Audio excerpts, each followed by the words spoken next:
Hello friends, this is Shakeel Ahmed Ansari. आज का हमारा जो वीडियो है उसका मेन टॉपिक है why HR planning is needed. Means इसका मतलब ये है कि एक ऑर्गेनाइजेशनल के लिए एचआर प्लानिंग की ज़रूरत क्यों पड़ती है। तो जैसा कि मैंने इस वीडियो में 5 पॉइंट्स लिखे हैं जो बताएंगे कि एचआर प्लानिंग की ज़रूरत क्यों पड़ती है। तो सबसे पहला हमारा जो पॉइंट यहाँ पे है वो है replacement of persons. Replacement of persons का मतलब यहाँ पर ये होता है कि जैसे कि किसी ऑर्गेनाइजेशन या कंपनी में कुछ एम्प्लॉयज़ काम करते हैं। अब मानी बात है कि एम्प्लॉयज़ जो काम कर रहे हैं वो at the time of age के बाद वो रिटायरमेंट होंगे या कुछ ओल्ड एज होंगे या हो सकता है किसी की डेथ हो जाए। तो उस केसेस में क्या रहता है कि एम्प्लॉयज़ का हमेशा रिप्लेसमेंट होता रहता है। मींस जो एचआर होते हैं वो अलग अलग तरह के रिक्रूटमेंट रिसोर्सेज के ज़रिए अपने कॉन्टैक्ट्स करते रहते हैं और जिसकी वजह से वो नई हायरिंग होती रहती है, ताकि अगर कोई एम्प्लॉई छोड़ के चला जाता है या रिटायरमेंट हो जाता है तो उसकी प्लेस जो वैकेंट होती है तो उस प्लेस पर उनकी नए एम्प्लॉयज़ की नियुक्ति की जाती है। नेक्स्ट हमारा पॉइंट है लेबर रिक्रूटमेंट।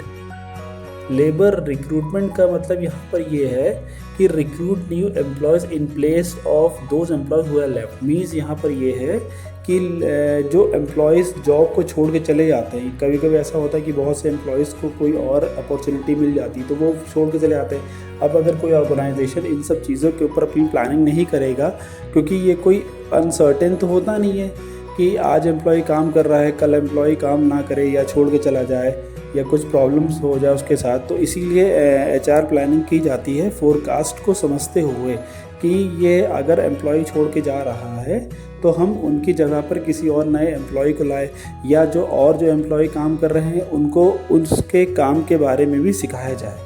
नेक्स्ट पॉइंट हमारा था एक्सपेंशन प्लान। जैसे कि आप सबको टॉपिक से क्लियर होता है कि एचआर प्लानिंग माने क्या होता है कि फोरकास्ट को देखते हुए ही ऑर्गेनाइजेशन अपनी प्लानिंग को करती रहती है।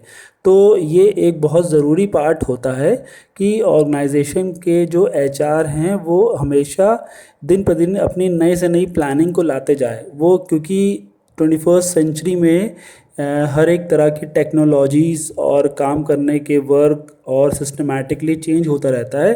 तो अगर उनके पास वो लोग अपने ओल्ड प्लान्स लेआउट पे काम करते रहेंगे तो वो काम तो होगा लेकिन उनके अंदर इनोवेशंस नहीं होंगे और इसके लिए वो उनके एम्प्लॉयज़ होंगे वो सब स्किल्ड नहीं हो पाएंगे, उनके अंदर टेक्नोलॉजीज़ की कमी होगी। इसीलिए नेक्स्ट पॉइंट हमारा यहाँ पर टेक्नोलॉजिकल चेंजेस। जैसे कि पता है कि टेक्नोलॉजिकल जो होता है ये इस समय की मांग है, क्योंकि अगर हमारे पर नई टेक्नोलॉजीज़ आएंगी तो हमें नया रिक्रूटमेंट करना पड़ेगा। लेकिन अगर हमारे पास अगर वही टेक्नोलॉजीज़ को समझने के लिए एम्प्लॉयज़ होंगे, स्टाफ्स होंगे, अगर हम अपने एम्प्लॉयज़ को ट्रेनिंग देंगे, डेवलपमेंट उनका करेंगे, ओरिएंटेशन प्लान उनके लिए स्टार्टअप करेंगे तो एम्प्लॉय जो पुराने एम्प्लॉयज़ होंगे वो सब बेहतर हो जाएंगे। इससे उनका ही फ़ायदा रहता है और इसमें ये रहता है कि कंपनी की भी ग्रोथ होती रहती है कि हम नए से नए काम को समझने का हम प्रयास करते रहते हैं। नेक्स्ट हमारा आता है वो है assessing future requirement. Future requirement का मतलब ये रहता है कि अब जैसे कोई ऑर्गेनाइजेशन है तो हमको ये क्लियर नहीं होता है कि उसमें हमको कितना वर्क फोर्स की ज़रूरत है, कितना हमको लेबर चाहिए, कितने वर्कर्स चाहिए। तो ऐसा नहीं है, इसके लिए आपकी प्रॉपर प्लानिंग की जाती है कि हमें नंबर ऑफ़ एम्प्लॉयज़ को बैलेंस बराबर रखना पड़ता है कि हमें जितना काम है हमें उतने ही एम्प्लॉयज़ की ज़रूरत है कि या उनकी ज़रूरत नहीं है। तो ये हमने आपको बताया है कि need of human resource planning के इसके 5 नीड होते हैं। पहला हमने आपको समझाया रिप्लेसमेंट ऑफ पर्सन्स, नेक्स्ट हमारा लेबर टर्नओवर, थर्ड हमारा एक्सपेंशन प्लान, फोर्थ है टेक्नोलॉजिकल चेंजेस और फिफ्थ हमारा आता है assessing future requirement. Thank you. I hope आप सबको इस वीडियो के ज़रिए समझ में आ गया होगा कि why HR planning is needed.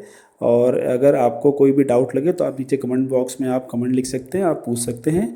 और इसके अलावा हमारे कुछ वीडियोस भी हैं पहले के चैप्टर्स को लेकर, आप उनको भी गो थ्रू कर सकते हैं।